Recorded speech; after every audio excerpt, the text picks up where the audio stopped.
voilà mbokk yi ñu ngi leen di nuyu di leen siyaar di leen dalal jàmm di leen wax ni ñu ngi ki nga xamante ne moom mooy Rock Mbalax gis ngeen li mu waxoon ci combat Balla Gaye Boy Niang bi ñu ñëw nag pour débrief salaamaaleykum Rock maa ngi lay siyaar. maa ngi lay dellu ziar di la dalal mon ami mon frère.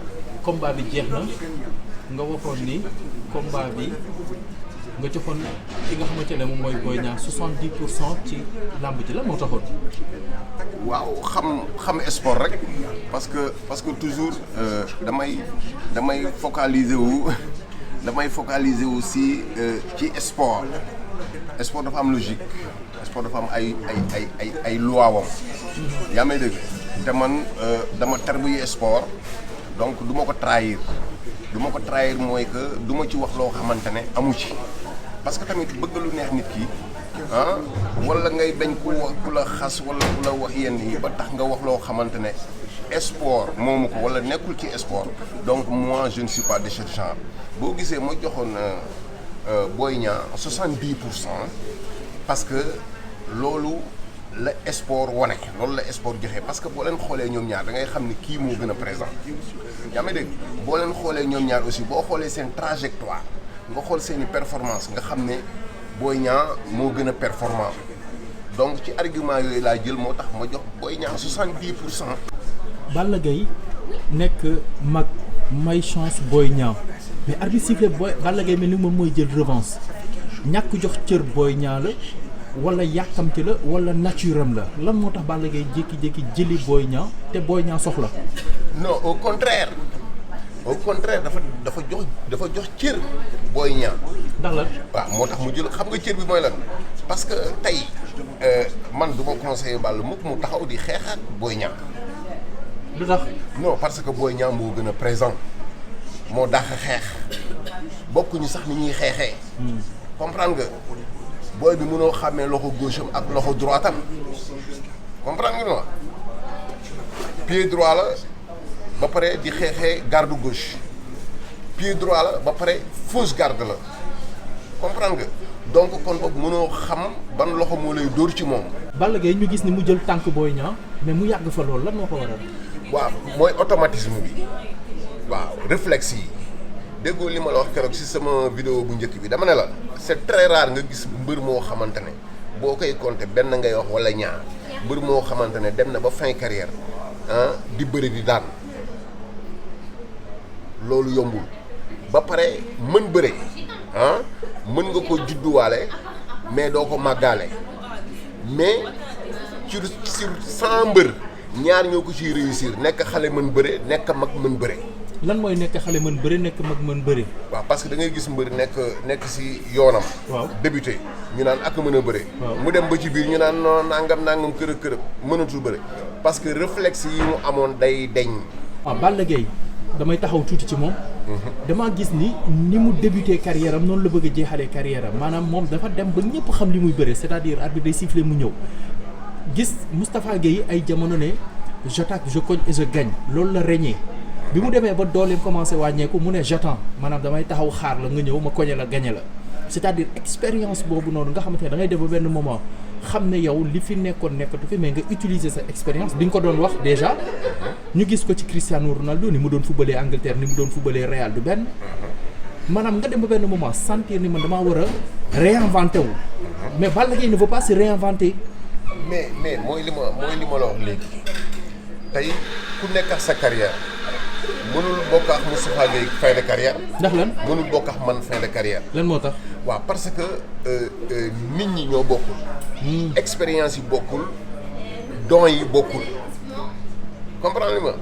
donc mën nga naxanteeg mbër ba am li nga bëgg. yaa may dégg. mais am na ñoo xamante ne aussi mënuñu tamit naxanteeg mbër ba am li ñu bëgg. peut-être il fait partie des gens. force rek.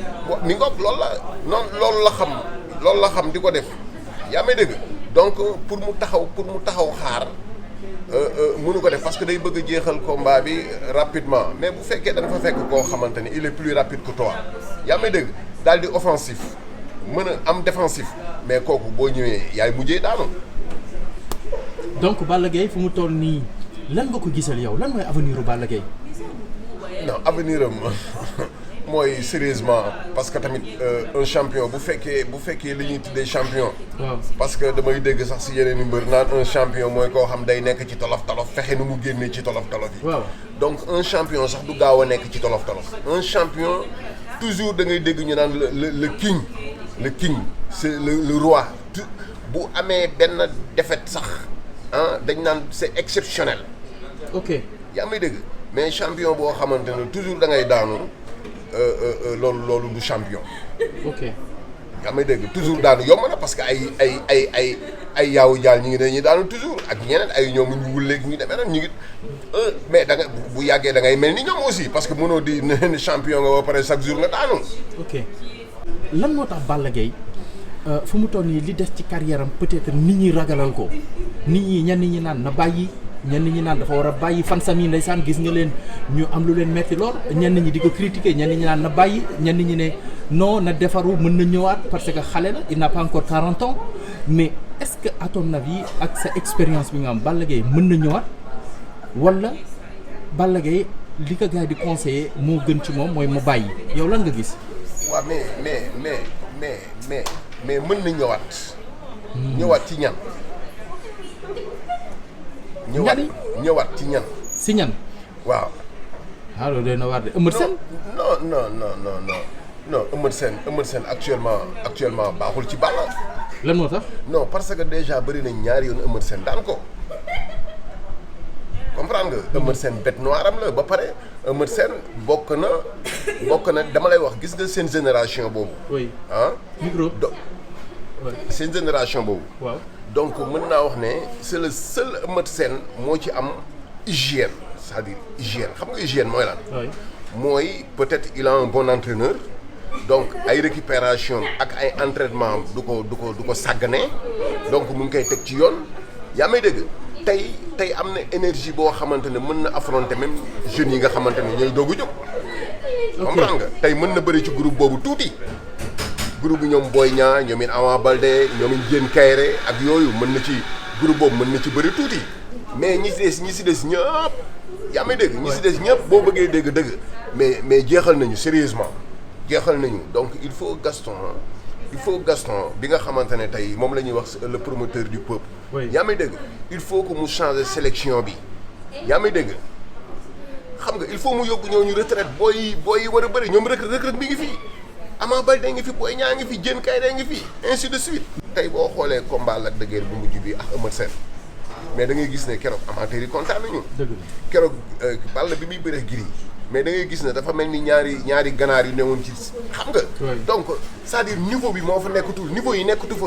sa doom Boy Niang muy waaj a bëre rog nañ ko wax envoyé nga message ci li ma dégg envoyé nga message Boy Niang am nga loo ko conseillé ci combat bi am na loo ko gëmloo ci combat bi am na loo ko wax ci Balla aussi rog yow Boy Niang nga faraloon.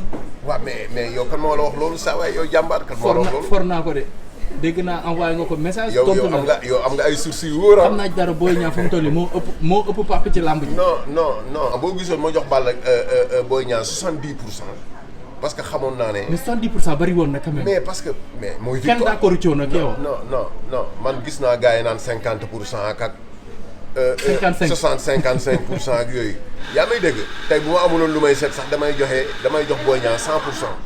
70% yi c'était pour xaw a jaayaale combat bi bien vrai que combat bi jaay nañ ko. oui mais c'est pour nit ñi gën a prêter attention mais Boy Niang xamoon naa ne combat bi da ciy génn. parce que sérieusement du ma ko dëbb newoon naa ko combat boo mës a am. oui combat boo mës a am bii moo ci gën a yomb.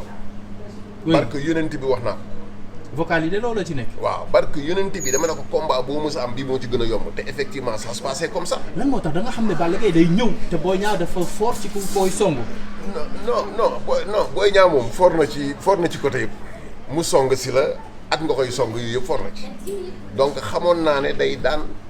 Balla sérieusement moo taxoon ma wax ko VAR yaa ngi fi. oui mi ngi noonu. oui alors Boy Niang fan lay dem. waaw Boy Niang de. làmbam fu mu toll nii tijjeeku na de. waaw non Boy Niang làmbam sérieusement mosul tëj. Boy Niang gars yi nga wax Boy Niang Siteu pour yow combat la. non loolu du combat. du combat. non Boy Niang du bëre Siteu c'est bokkuñu sax ay niveau actuellement. non non c'est pas un Siteu ci combat. Papa Sow lu jógee. waaw si Papa la jógee Siteu Lac mën na bëre Lac de Guiers comme ko baabu dégg na mën na bëre Lac de Guiers. ok revanche su Boy Niang Lac de Guiers. non revanche Boy Niang loolu du actualité sérieusement. lan mooy actualité kon. non actualité mooy tey Boy Niang mën na bëre Modou Lo. le roi des arènes. mais si mën na bëre Modou Lo. mais Modou Lo dafa jël avance Ama Baldé. non mais non dama même bu yoree avance war na mën a bëre ak moom. du am na mbër yu yor avance bàyyi ko fa dem bëri jeex beneen mbër. waaw. kon boog loolu du dara bu fekkee ne combat bi moo gën a nekk actualité mën na ko jël bëre ak moom.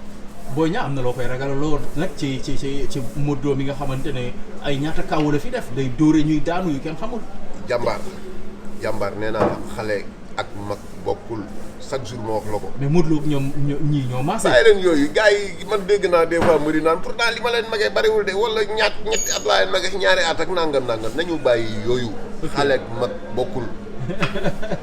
yaa may dégg xale ak mag bokkul. ok dañoo waxante dëgg. ma bàyyi la nga tàggatoo.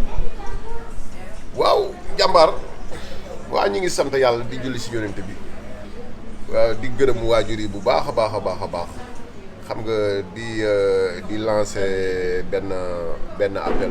oui. donc pour sama projet la lutte mon histoire donc di waajal benn tournée bu am solo bu am doole. donc di ci promouvoir donc les Jeux Olympiques de 2024. Oui. fii en France. donc bientôt ñi ngi doon wax mois de mars lañ koy def mais dernier waxtaan bi ñu mujjee waxtaan donc ñu ngi ko bëgg a def juillet wala août waaw juillet daal wala août daal fii ak incha allah fan yu néew dinañ leen wax ne donc si mois de juillet bi la wala si mois d'août bi la donc fépp foo xamante ne rek dem nañ fa si France parce que dañu war a def 15 clubs français 15 clubs de lutte la ñu war a seeti comprendre nga donc wan leen li nga xamante ne moom laa liggéey. donc fépp fu ñu ci dem nag fépp fu ñu toll rek incha allah donc képp kuy béggoo Rock Mbalax xam nga di ko safoo incha allah di nga ànd ak ñun parce que lépp dinañ ko wane incha allah. incha allah waaw ñu lay gërëm di la sant. jërëjëf jaajëf waay. jaajëf jaajëf merci beaucoup.